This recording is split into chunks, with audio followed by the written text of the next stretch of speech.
Facebook में हुए post से बवाल मच गया। दरअसल भाजपा नेता व आरएसएस के लीडर डॉक्टर दीप चटर्जी ने फेसबुक पर एक पोस्ट किया। इसके बाद उनके घर पर तोड़फोड़ हुई है। यह आरोप डॉक्टर दीप चटर्जी ने सीधे भाजपा की पूर्व महासचिव व राज्यसभा सांसद सरोज पांडे की भाभी चारुलता पांडे पर लगाया है। आपको बता दें कि दीप चटर्जी जाने माने चर्म रोग विशेषज्ञ हैं और भाजपा नेता व आरएसएस के लीडर भी हैं।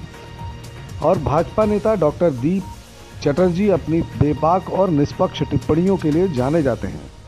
वहीं घटना की जानकारी देते हुए दीप चटर्जी ने बताया कि सुबह के वक्त चारुलता और उसके दोनों बेटे आए। उनके साथ तकरीबन 300 से ज़्यादा लोग थे जो गाली गलौज करते रहे। घर के बाहर मजमा लग गया। इसके बाद बेटी के साथ हुज्जत की। उन्होंने बताया कि उनकी बेटी को थप्पड़ भी जड़ दिया गया और बाहर निकलने पर उठा ले जाने और तेजाब डालने की धमकी दी। साथ ही मां और पत्नी के साथ दुर्व्यवहार किया। वो तो गनीमत थी कि समय रहते किसी ने पुलिस को तत्काल बुला लिया, नहीं तो मेरे पूरे परिवार की आज हत्या कर दी गई होती। बहरहाल पिछले 4 घंटों से दीप चटर्जी अपने परिवार के साथ स्मृति नगर चौकी में अपने समर्थकों के साथ धरने पर हैं और एफआईआर दर्ज किए जाने की मांग पर अड़े हुए हैं। लेकिन पिछले 4 घंटों में पुलिस ने अपराध पंजीबद्ध नहीं किया है।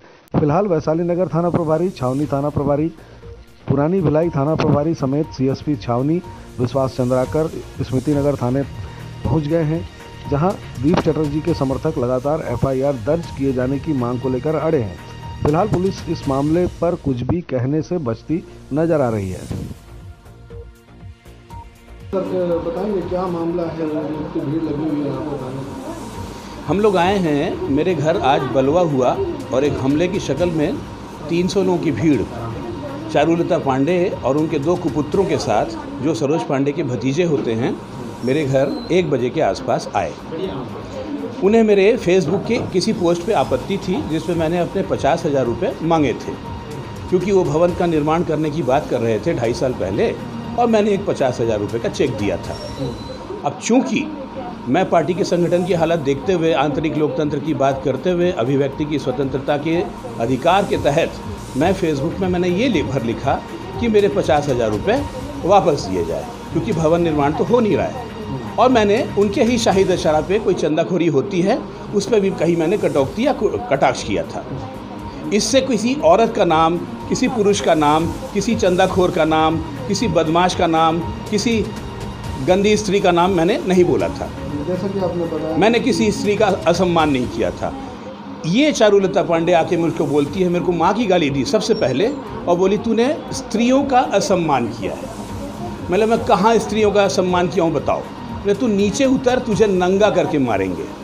इनके 2 लड़के बोले, उनके 2 कुपुत्र थे, उनका नाम आप लोगों को मालूम होगा, मैं उनका नाम अपने मुंह में लाना भी नहीं चाहता। मेरा घर टोटली गैर राजनीतिक है। उनको दूर दूर तक मालूम नहीं है कि संघ क्या होता है, भाजपा क्या होता है। मैंने उनको ये भी कहा कि मैं अभी नहा के निकलता हूँ, मैं कसरत कर रहा था तब, मैं नहा के निकलता हूँ, मैं सुपेला चले जाता हूँ अपने कार्यालय में, जिसको मैं दवाखाना कहता हूँ, वहाँ पे वो आ जाए भीड़ और मेरे से बात कर ले, संघर्ष कर ले, मारपीट कर ले, जैसा भी करना है, जो करना है, मेरा खून हत्या कर दे। बोले नहीं, तू यहीं नीचे उतरेगा और तेरा खून करेंगे। फिर मेरी बेटी को तेजाब से मारने की धमकी दी गई, उसका फ़ोटो उतारो बोला गया और ये कभी ना कभी तो ये बच्ची बाहर मिलेगी, उसका हम रेप करेंगे या करवाएंगे। ये मानसिकता थी। वहाँ पे युवा थे, वहाँ पे उनकी उस भीड़ में, इस खराब सी भीड़ में महिलाएं थी, इसमें उसके सो कॉल्ड तथाकथित भारतीय जनता पार्टी के समर्थक या कार्यकर्ता थे। अशोभनीय कार्यकर्ता, असभ्य और बर्बर कार्यकर्ता थे ये। मैं इसकी निंदा ही नहीं करता, मैं इसकी चुगली भी नहीं करना चाहता आप लोगों को या समाज को। मैं समाज को आगाह करना चाहता हूँ कि भाजपा में अगर ऐसे अवयव आ गए हैं तो इनसे बचें, सावधान रहें। असली भाजपा कुछ और है, असली भाजपा का चाल चरित्र कुछ और है और ये चारुलता पांडे और उनके गुर्गों का चरित्र कुछ और है। मैं ये सावधान कर रहा हूँ छत्तीसगढ़ को और भिलाई की अच्छी पुण्य भूमि को। भिलाई के लोग बहुत सभ्य माने जाते हैं। ये असभ्यता मेरे साथ हुआ है, मेरे परिवार के साथ हुआ है, मेरी बेटी के साथ, मेरी माँ के साथ हुआ है। ये बिल्कुल भर्त्सना योग्य है और ये दंडनीय अपराध है। किसी के घर आप कैसे घुस सकते हो? ये राजनीतिक लड़ाई है। आप इसको राजनीति की लड़ाई ही रहने देते, सड़क की लड़ाई लड़ते। मेरे घर में क्या अधिकार है आपके यहाँ घुसने का, बलवा करने का? मैंने कोई चोरी नहीं की, कोई हत्या नहीं की। मैंने बस पार्टी पे कटाक्ष किया, संगठन पे कटाक्ष किया। बस मुझे ये इतना कहना था कि छत्तीसगढ़ पुलिस अगर नहीं होती तो मेरे घर में आज या तो मेरी जान चली जाती, या मेरी बेटी का रेप होता, या मेरी माँ की हत्या होती। मैं छत्तीसगढ़ पुलिस को धन्यवाद देता हूँ। मैंने तुरंत माननीय संसद को लगाया, माननीय विधायक जी को लगाया, यहाँ विश्व हिंदू परिषद के लोग मेरे साथ हैं, पूरा संघ मेरे साथ है, पूरे भारतीय युवा मोर्चा के पूरे बच्चे मेरे साथ हैं, और असली भाजपा के असली लोग मेरे साथ हैं। मैं नकलियों से सावधान करना चाहता हूं भिलाई को। अब लड़ाई शुरू हो गई है हम लोगों की। हम आंतरिक लोकतंत्र के तहत इस पार्टी को साफ करके ही छोड़ेंगे।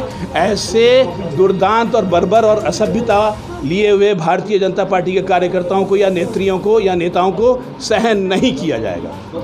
धन्यवाद। आप लोग थाने में अभी आप लोग थाने में अभी यहाँ की क्या पोजीशन, आप लोग की FIR कर रही है, पुलिस इंतज़ार कर रही है। हम लोग उद्विग्न हैं, उत्तेजना में भी है। मेरे साथ भीड़ है, मेरे प्रशंसकों की, मुझे प्यार करने वाले लोगों की। मैं चाहता हूं छत्तीसगढ़ पुलिस से कि जल्दी से जल्दी FIR करे और मेरे साथ अपराध करने वालों को तुरंत गिरफ्तारी का ऐसा कुछ हो प्रकरण। नहीं होगा तो यहीं धरना प्रदर्शन होगा पूरा। अभी प्रकार की गुंडागर्दी अभी इस प्रकार से कर रही है भाजपा कार्यकर्ताओं के ऊपर में, संगठन को लेकर के इसके ऊपर में FIR होनी चाहिए। नहीं सिर्फ FIR है, कार्रवाई भी होनी चाहिए इसके ऊपर में, टोटल कार्रवाई होनी चाहिए। इस प्रकार का संगठन के अंदर में आपको आपसी समन्वय से बैठ करके बातचीत करनी चाहिए। जो भी आक्रोश है, जो भी मनमुटाव है, आपसी समन्वय में ले करके बैठ करके आपको बातचीत करनी चाहिए थी।